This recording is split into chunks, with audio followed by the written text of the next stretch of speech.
Growing up in the 70s, you see James Bond, driving the Lotus Esprits, underwater, everywhere else, and they're absolutely cool cars. Jeremy Benson of Newtown, Connecticut, owns a British sports car not often seen in the United States, a 1985 Lotus Excel. Was never imported into the U.S. So best guesstimates I've heard, looking over the internet, is there's between 10 and 20 of them in the U.S. at this moment.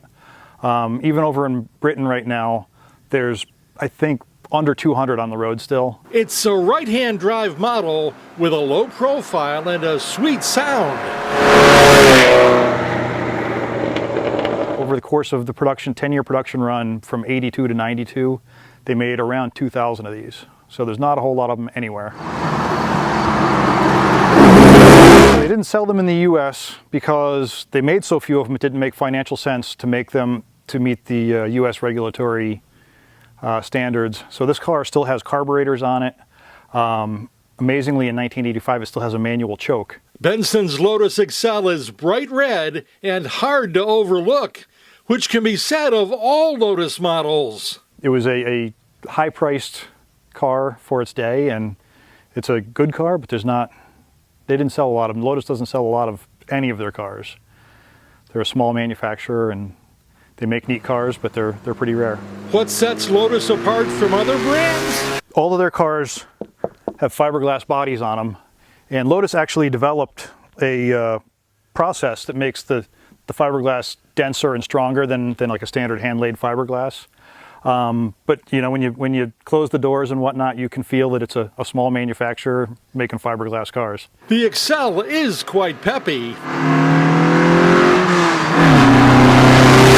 Small little motor. It's a 2.2 liter 4-cylinder, and Lotus, when they designed these, they made it, because of the overhead cams, it's a tall motor. So they designed it to lay over at 45 degrees so that it fits underneath the low hood on this car and other cars. They used a similar motor in cars like the Jensen Healey and in the Lotus Esprit, which James Bond drove in all those movies. I wouldn't want to call it a racing motor, but compared to like an American car at the time, this was a very high output given the size of the motor. It has a 6-speed manual transmission. Lotus was hired by Toyota to develop the new Supra that they were going to build. And as part of that deal, Lotus got some bits and pieces from Toyota. So this has a Toyota transmission in it, Toyota rear end, Toyota brakes, all off the Supra. And those things, when you have a British car, having a nice reliable Japanese transmission in it is a good thing. It drives much better than the previous models, which used I don't know what it was, a little 5-speed out of some little British sports car. The Excel handles superbly. It's got a perfect 50-50 weight distribution, and it's a very light car. So those things combined make the handling incredible. If you read some of the road tests from Europe back in the day, because none of the American magazines said anything about it because they didn't import them. So the European magazines, they compare it to a Porsche 944, which was its direct competition in Europe.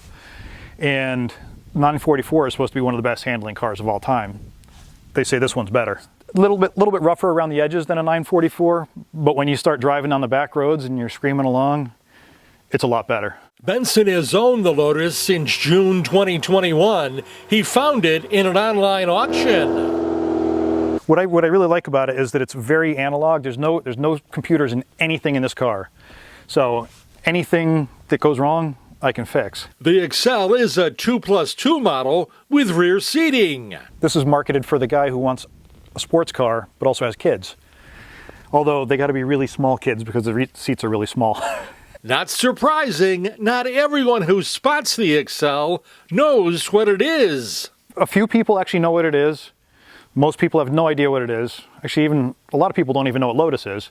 But the people who know Lotus are like, well, what model is that? I've never seen one of those before. I'm like, well, that's because they never brought them here. That's right, Connecticut. I'm Bud Wilkinson.